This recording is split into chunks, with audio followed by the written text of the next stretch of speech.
Alright, so we're going to move forward here and we're going to actually see how box plots allow us to compare some groups. So let me try to move forward in my slides here. Okay, here we go. So who do you think OSU's biggest rival is in terms of football? I'll give you a second to think about that. Okay, so hopefully you're thinking what I'm thinking. So what I did is I went to the games that were played in 2016, so the 12 football games that were played during the regular season, and I looked at the total number of points scored by OSU in those different games.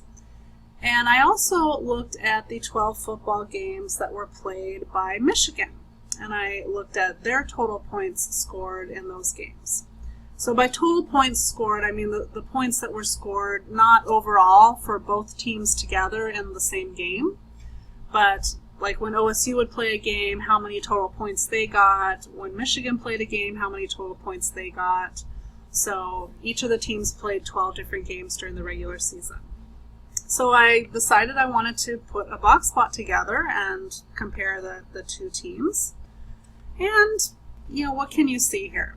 Does it seem like one team scored better than the other?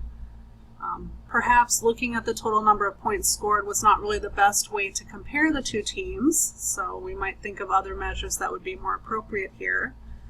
But you might notice some minor differences here. If we look at the medians, for example, we see that Michigan has a slightly higher median than OSU. Michigan has a slightly higher maximum, it looks like, a slightly lower minimum. The IQRs look fairly similar. OSU's might be a little bit bigger. It's sometimes hard to judge just looking at box plots. Sometimes differences will pop out, but there are certainly a lot of commonalities between these teams, so we're not really seeing any really large differences here.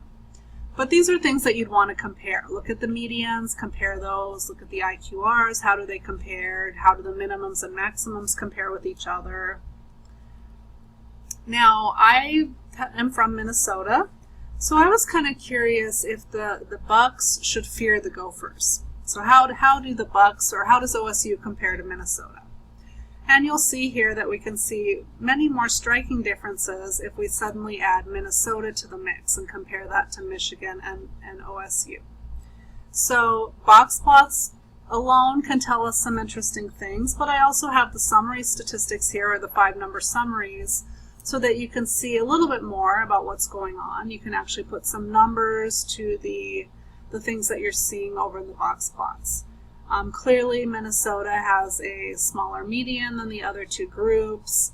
There's less variability here, so the IQR is clearly smaller in Minnesota compared to Michigan and OSU, or Michigan and Ohio. Minnesota has a smaller minimum. The maximum is not as high compared to the other two teams. So we can see a lot of differences here. Now, we might give you box plots like this, and we might want you to answer some specific questions using both the box plots and the 5-number summaries. So, for example, here's a question.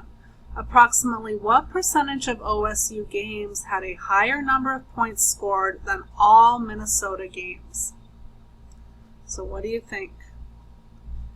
I was hoping, so here are all of Minnesota games. What percentage of OSU games had a higher number of points scored than all of these? So if we go over here, you'll see that approximately this percentage of games that OSU played were higher than the points scored by all the Minnesota games. And we know that this is quartile 3. That means that 75% of our data falls down here, so 25% would be here.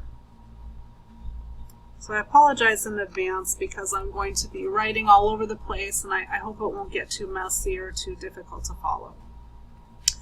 Which team is least variable in terms of total points scored? So I'm hoping that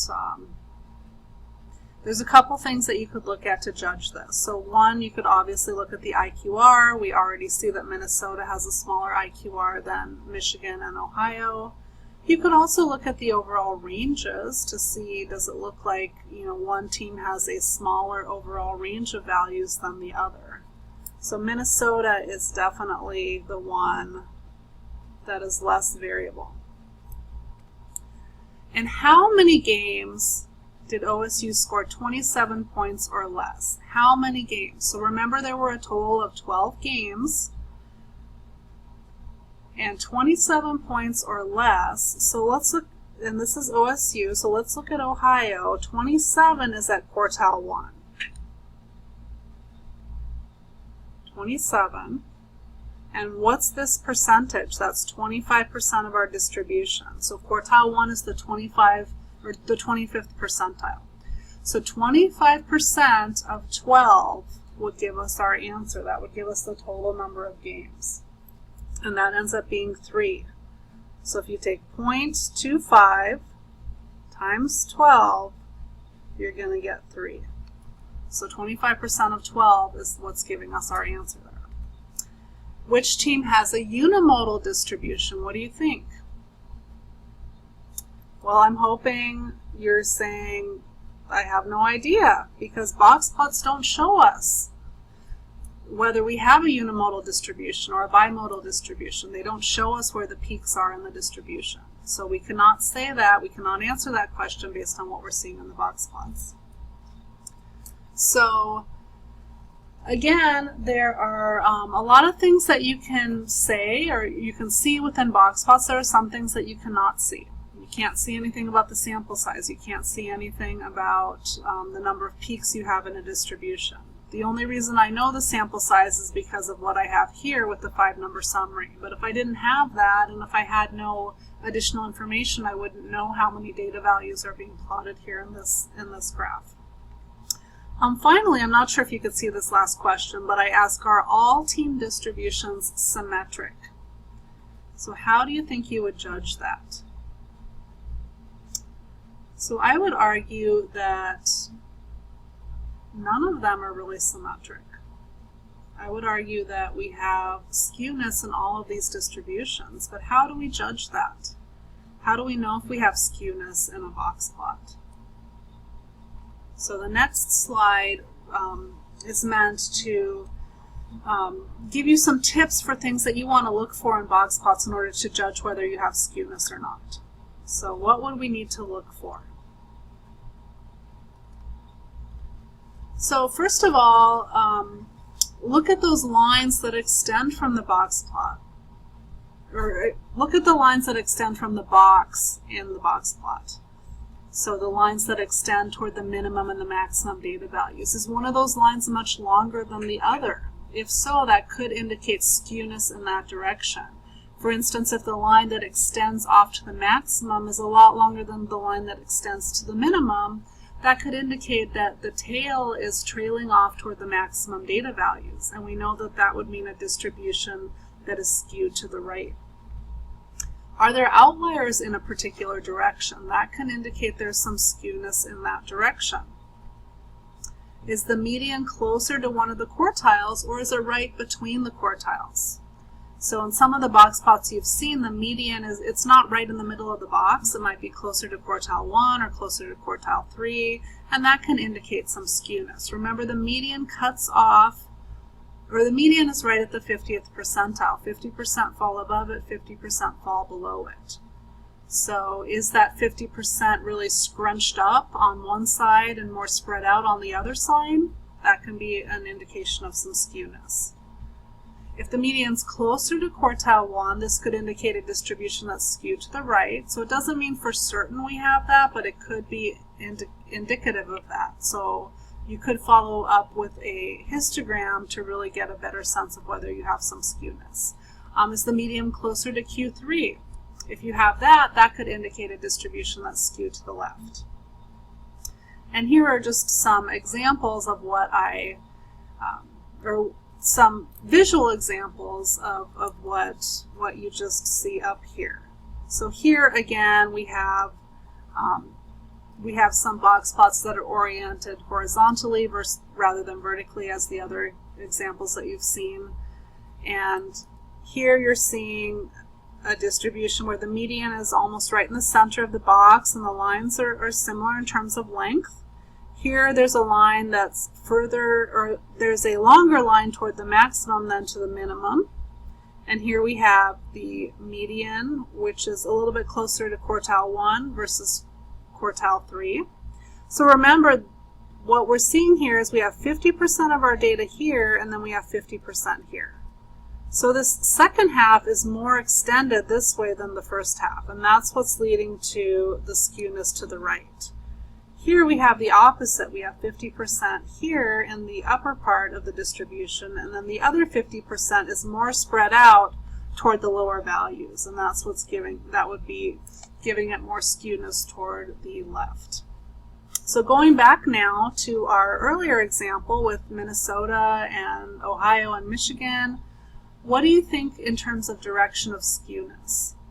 So I want you to pause the video for a moment, and I want you to try to figure out what direction of skewness you think we have in each of these different groups. Okay, so I'm wondering if we came up with the same things here. I would actually argue that all three of these distributions are skewed to the right. Now, and there is something else you can look at if you're not quite sure that I didn't just talk about in that other slide. But looking at Ohio, again, here's the median, and we have the median is a little bit closer to Q1 versus Q3, and we also see that we have a line that's a little bit larger here, or a little bit longer, extending out to our maximum versus the line that's extending to the minimum. So 50% of the data is here, and the other 50% trails off to the larger values. That's giving us a distribution that's skewed to the right. Now with Michigan, we're seeing kind of something interesting. We're seeing a longer line that's extending off to the maximum. We're also seeing a median that's a bit closer to quartile 3 versus quartile 1.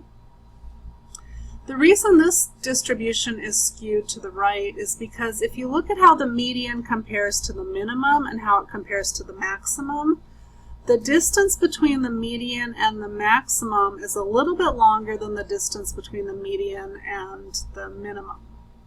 And that's what's leading this to be slightly skewed to the right. So Michigan is, might be a little bit less skewed than the other distributions, but another thing you can do to judge skewness is find where the median is and look at how far away the median is from the maximum and how far away it is from the minimum. If it's closer to one of those values versus the other, then that's going to indicate some skewness. Because of the fact, again, that we have a larger distance here, that means that our tail is trailing off a little bit more toward the larger values, and that would mean that we have a distribution that is skewed to the right. And again, with Minnesota, we have a longer tail here, slightly longer than what we have down here. We again have a median that's a little bit closer to quartile 3 than it is to quartile 1. It turns out that the distance between the median and the maximum is a little bit longer than the distance between the median and the minimum, and that's why, again, we have skewness to the right. So being able to look at a box plot and judge skewness will be important. We want you to be able to do that. I personally think it's a lot easier to judge skewness with a histogram because you get that distribution. You can really clearly see if it's skewed in one direction versus another. And so that's why often if you want to graph quantitative data, I would suggest graphing in multiple ways, choosing more than one type of graph, because that's going to allow you to see different things about the distribution, to comment on different characteristics of the distribution. Okay, so we're going to pause here and we'll come back and talk about how we can determine if we have outliers, and again how we would plot those differently in a box plot.